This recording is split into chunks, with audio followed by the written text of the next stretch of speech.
From roasting woke governors and slaying the fake news media, President Donald Trump's MAGA warpath is not showing any signs of letting up anytime soon.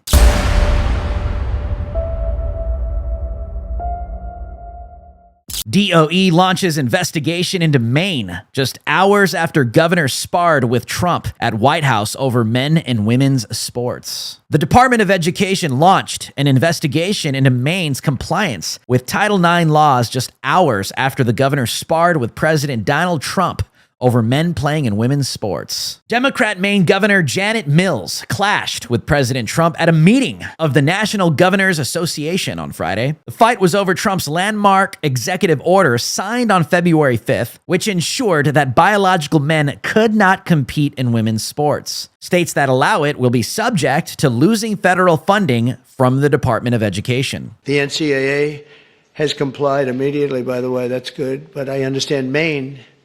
Is Maine here, the governor of Maine?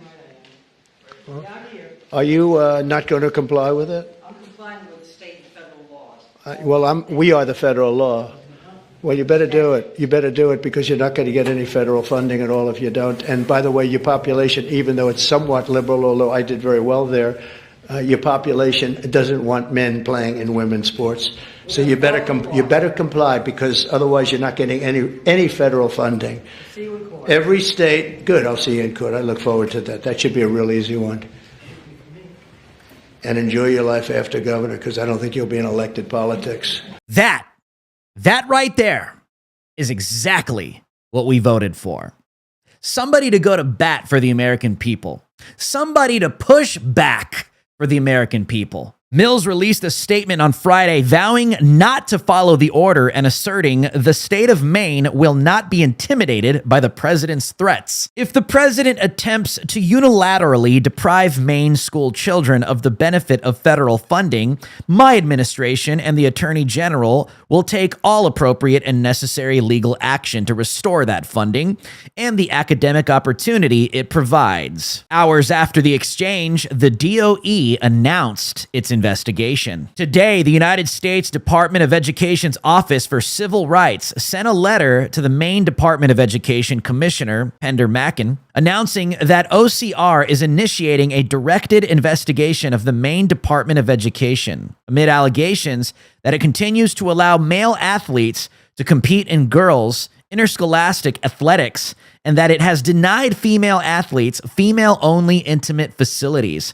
thereby violating federal anti-discrimination law, the DOA said in a press release. The letter also notifies MDOE that OCR is launching an investigation into Maine School Administrative District number 51, MSAD number 51, after it was reported that Greeley High School, a school under its jurisdiction, is continuing to allow at least one male student to compete in girls' categories. Maine boys scores dominating win in girls' pole vault championship as governor defies Trump over banning men from women's sports. On Monday night, a biological boy calling himself Katie Spencer from Greeley High School in Cumberland, Maine, easily won first place in the girls' state championship meet. Fox News reported that he outlapped every female by at least half a foot. Adding insult to injury, Spencer's pole vault was the main reason his track and field team won the Class B state championship meet by 1 point. Maine GOP State Representative Laurel Libby also revealed another outrageous fact on Facebook. Katie Spencer has competed as John R. in the boys' pole vault just 1 year ago and won 5th place. He then started competing as a girl in June 2024. The Daily Wire revealed that Maine's Department of Education announced in January it would not comply with Trump's order on gender. Moreover, the Maine Principals Association stated earlier this month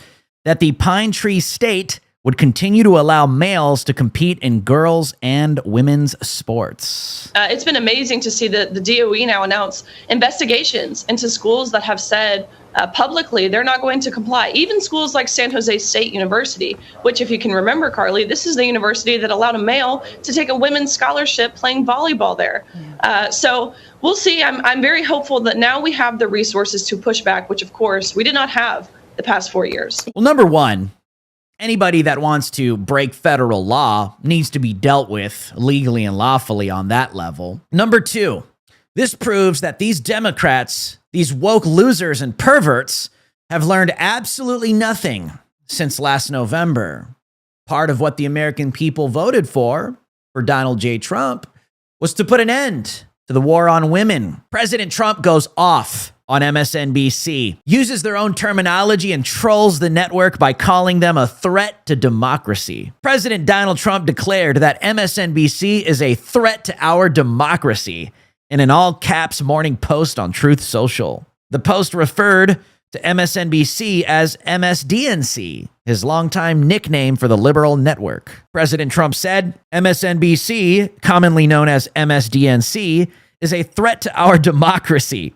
Such lying and misrepresentation. Bad people at the top. This comes after on Friday when an MSNBC guest called black conservatives chickens for Colonel Sanders while attacking Representative Byron Donalds. Your thoughts, Byron Donalds, who walked out after Dixie was played in New York and has no shame there. They say he's going to be the governor of Florida now. Yeah, every community has what I call their chickens for Colonel Sanders. Muslims had their halal chickens. The black community has their chickens. Byron Donalds is a grown-ass black man who referred to Donald Trump as his daddy. And what I want to tell the Byron Donalds, and every community's got a Donald. I got a Cash Patel. We got a Nimrata, but we got the Haley. We all got them, all right? What I want to say is this. They'll never love you. They'll never love you. No matter what you do, they'll never love you. You can never wipe out that brown or black skin. You see, this right here is exactly why MSNBC's ratings are tanking and tanking fast. The American people are sick of it. They're tired of it.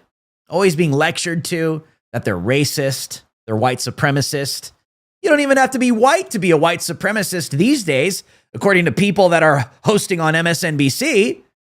And when the American people just sit back, they listen to this, they notice it doesn't correspond with reality, they reject it. Speaking of the fake news, President Trump jabs ABC News and Bloomberg reporters while taking questions in Oval Office. President Donald Trump jabbed ABC News and Bloomberg reporters during the swearing-in of Secretary of Commerce Howard Lutnick in the Oval Office on Friday. During the ceremony, President Trump took impromptu questions from the press, something we never saw during the Biden administration. First, an ABC News reporter asked the president about criticisms of DOGE and Elon Musk. Some members of Congress in red districts are facing pushback from voters in town halls. We know that Americans voted for you on immigration and the economy, but these voters say they're angry and frustrated by these firings. They don't like the work of Elon Musk and these other actions. What do you say to them? Who do you work for? I work for ABC News, sir. Who? ABC News. No wonder. Let me just tell you that I have today the highest poll numbers I've ever had. This is exactly how you deal with a fussy fake news reporter. You don't sit there and coddle them and let them have their way.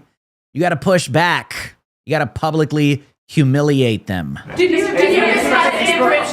reporting that you were signing a memo later to counter digital service taxes? Well, will you speak? I mean, what are you doing? Reading it? Yeah, Can't you just say it without having to read it? My question? Yeah. Oh, sure. President Trump calls you out. President Trump puts you on the spot. President Trump demands performance immediately.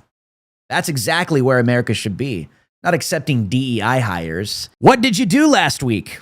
Elon Musk announces DOGE email questionnaire to federal workers with ominous deadline. Hours after President Trump called on DOGE chief Elon Musk to get more aggressive, Musk announced on Saturday afternoon that an email would be going out soon to federal employees asking them to explain what they had done last week. Elon Musk posted on X, consistent with President Trump's instructions, all federal employees will shortly receive an email requesting to understand what they got done last week.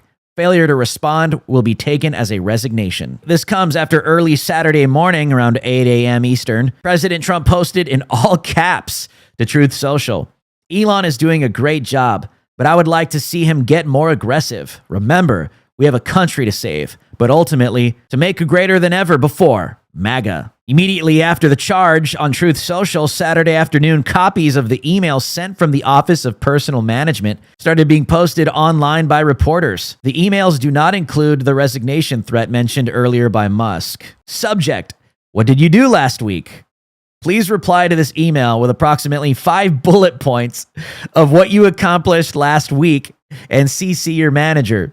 Please do not send any classified information, links, or attachments. Deadline is this Monday at 11:59 p.m. Eastern. The Trump White House Rapid Response Team chimed in. Just got this email. Where do we begin? The post was followed by 5 of the many things President Trump and his administration accomplished last week. Number 1, President Trump signed an executive order to expand access to IVF. Number 2, President Trump took action to stop taxpayer benefits from going to illegal aliens. Number 3, the Border Patrol chief announced President Trump's policies have led to a 94% drop in illegal border crossings. Number 4, President Trump announced that Apple has pledged a major U.S. investment. And number 5, the Trump administration is ensuring that Maine does not allow men in girls' locker rooms and sports. Well, there you have it. A bit of a troll, but also leading by example. President Trump got elected to make America great again. And the only way that can be done is to make America work again. No free money, no free handouts, none of this DEI nonsense. No, that has been neutralized. That is dead. That is gone. America wants to work, to strive for American greatness, excellence, innovation into the future. I guess we can all ask ourselves every single week, like President Trump, what did we get done? What are the 5 things we got done this past week? I challenge myself. I challenge you. My name is Drew Hernandez for the Gateway Pundit, and you have been on Watch with Drew Hernandez. I'll see you guys on the next one.